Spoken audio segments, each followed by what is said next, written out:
हवा की सेहत बिगड़ गई है और कई शहरों में खतरनाक लेवल पर एक्यूआई पहुंच चुका है। गाजियाबाद और नोएडा सबसे ज्यादा प्रदूषित शहर पाए गए हैं। गाजियाबाद का एक्यूआई 456 दर्ज किया गया है। नोएडा का एक्यूआई 454 दर्ज किया गया है। जहरीली हो चुकी हवा और ग्रेटर नोएडा का एक्यूआई 381 पर पहुंच चुका है। आगरा में भी एक्यूआई 525 दर्ज किया गया। वहीं गोरखपुर का भी एक्यूआई बिगड़ चुका है और ये बढ़ करके अब 332 हो गया है। तो लगातार उत्तर प्रदेश में हवा बिगड़ती हुई नजर आ रही है, हवा की सेहत खराब होती नजर आ रही है और एक्यूआई गंभीर श्रेणी में पहुंच चुका है।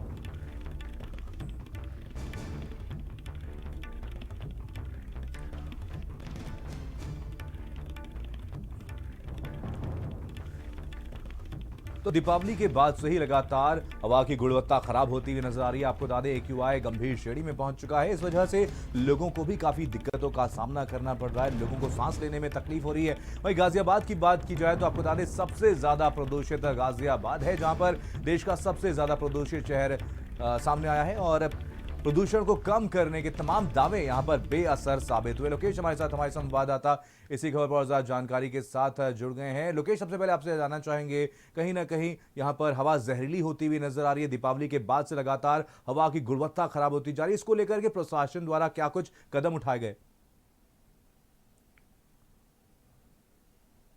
देखिए, प्रशासन की तरफ से जो कदम उठाए जाने थे मनीष, वो नाकाफ़ी हैं और फिलहाल इस तरीके के कोई कदम जो है वो ज़मीनी स्तर पे दिखाई नहीं दे रहे। हर बार जब ग्रेप लागू होता है तो साफ तौर पर कंस्ट्रक्शन पर रोक होती है, सड़कों के ऊपर पानी का छिड़काव किया जाता है, तमाम जो गन फायर्स हैं जो पानी की बौछारें करती हैं ताकि जो प्रदूषण में नमी है उसको नीचे लाया जा सके और कम हो, लोगों को जो है बेहतर सांस मिल सके। लेकिन इस बार सड़कों पर ऐसा कुछ भी होता दिख नहीं रहा है। दूसरी तरफ सबसे अहम बात यह कि इस शहर के अंदर डंपिंग ग्राउंड अवेलेबल नहीं है, लिहाजा दिवाली और दिवाली के आसपास शहर के अंदर जो कूड़ों का ढेर लगा था उसके अंदर आग लगाई गई थी। ये भी एक बड़ी वजह है जिससे कि प्रदूषण बढ़ा है। जो पश्चिमी प्रदेश हैं, खासकर जो पंजाब है, हरियाणा है, वहाँ पर पराली जलाने की जरूर घटनाएं हुई हैं। कल ऐसी तस्वीरें भी सामने आई थी और इस वक्त पश्चिम की दिशा से बिल्कुल। हवा चल चलिए रही है। लोकेश, आपको रोकना चाहूंगा। नोएडा से हमारे साथ हमारे संवाददाता दानिश भी जुड़ गए हैं। दानिश, कहीं ना कहीं नोएडा का भी ऐसा ही हाल बना हुआ है। दीपावली के बाद यहां पर भी हवा काफी ज्यादा खराब हो चुकी है। इसको लेकर के क्या कुछ कदम अभी तक उठाए गए हैं और लोगों की अगर बात की जाए तो उनको कितनी परेशानी हो रही है? देखिए, बहुत सी जो है प्रतिबंध लगाए गए, बहुत सी कार्यवाही करी गई, लेकिन उसके बावजूद भी जो दिवाली की रात में आतिशबाजी हुई उसके बाद से जो माहौल ख़राब हुआ है, यानी ये कहें कि हाँ जो हवा में जहर घुला है वो अभी भी कम होता नज़र नहीं आ रहा है। कल ज़रूर जिला प्रशासन ने और पुलिस ने 114 FIR दर्ज करी थी आतिशबाजी करने वालों पर, लेकिन कहीं ना कहीं जो ये कार्यवाही थी वो पहले होना चाहिए। और आज के ये हालात हैं कि जो बुजुर्ग हैं, जिनको सांस की मरीज हैं जो, और जो बुजुर्ग हैं उनको सबसे ज़्यादा दिक्कतों का सामना करना पड़ रहा है। छोटे बच्चों को सबसे ज़्यादा जो है सांस लेने में उनको दिक्कत हो रही है। और सबसे बड़ी बात कि नोएडा विकास प्राधिकरण हर बार एक ड्रिल टाइप का चलाता था, क्योंकि अक्टूबर के जो नवंबर और अक्टूबर में इस तरीके का जो चीज़ें सामने आती हैं तो उसको लेकर बाकायदा फायर ब्रिगेड की गाड़ियाँ लगाई जाती हैं, क्योंकि इसका दो ही रास्ता है कि बहुत तेज़ हवा चले तो ये एयर जो पोल्यूटेड एयर है ये यहाँ से जो है हट जाए, रिमूव हो जाए, तो वहीं दूसरी तरफ या तो बारिश हो, लेकिन बारिश का मौसम नहीं है, लिहाजा बारिश की तरीके से बाकायदा पानी का छिड़काव कराया जाता था। लेकिन इस बार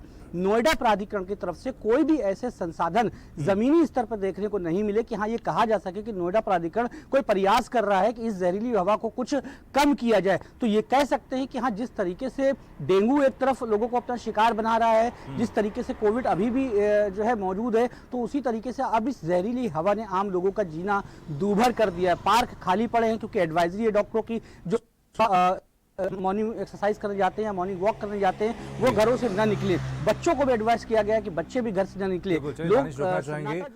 लोकेश, कहीं ना कहीं यहाँ पर पराली जलाने का सिलसिला भी अब शुरू हो चुका है। किसानों द्वारा यहाँ पर पराली जलाई जा रही है, इसी वजह से प्रदूषण का स्तर भी लगातार बढ़ता ही जा रहा है। इसको रोकने के लिए क्या कुछ कार्रवाई की गई है अभी तक? देखिए, पराली जलाने की जो घटनाएं हुई हैं वो हरियाणा और पंजाब की तरफ भी ज़्यादा हुई हैं, वेस्टर्न यूपी के अंदर भी घटनाएं हो रही हैं इस तरीके की। लेकिन हर बार से जो पराली जलाने की घटनाएं हैं उस बार 43% कम है, ये डेटा आया है। इसके अलावा जो दीपावली पर आतिशबाजी हुई ये एक सबसे बड़ा कारण है। और जो लगातार फैक्ट्रीज को लेकर के एक ड्राइव चलाई जाती थी, चाहे वो गाजियाबाद के नगर निगम की तरफ से हो या यहाँ के डिस्ट्रिक्ट एडमिनिस्ट्रेशन की तरफ से हो, इस बार वो चीज़ें दिखाई नहीं दे रही हैं। और इसी का असर है कि लगातार स्थिति सीवियर कंडीशन में यहाँ का जो पोल्यूशन लेवल है वो पहुँच चुका है। न केवल गाजियाबाद, ग्रेटर नोएडा, बल्कि बुलंदशहर, बागपत, मेरठ, अगर आप आसपास के जनपद भी देखेंगे तो करीब करीब इसी तरीके का हालत है। जो हरियाणा के हिसार, जिंद, ये जो इंडस्ट्रियल एरिया है या वो उत्तर प्रदेश से सटे हुए इलाके हैं, उन सब जगहों पर स्थिति इसी तरीके की भयंकर बनी हुई है। चलिए और दोनों अब आप नजर बनाए रखिए, आप दोनों से अपडेट लेते रहेंगे। फिलहाल तमाम जानकारी के लिए आप दोनों का बहुत बहुत धन्यवाद। बढ़ेंगे हमारी अगली खबर की तरफ। दिल्ली से खबर है।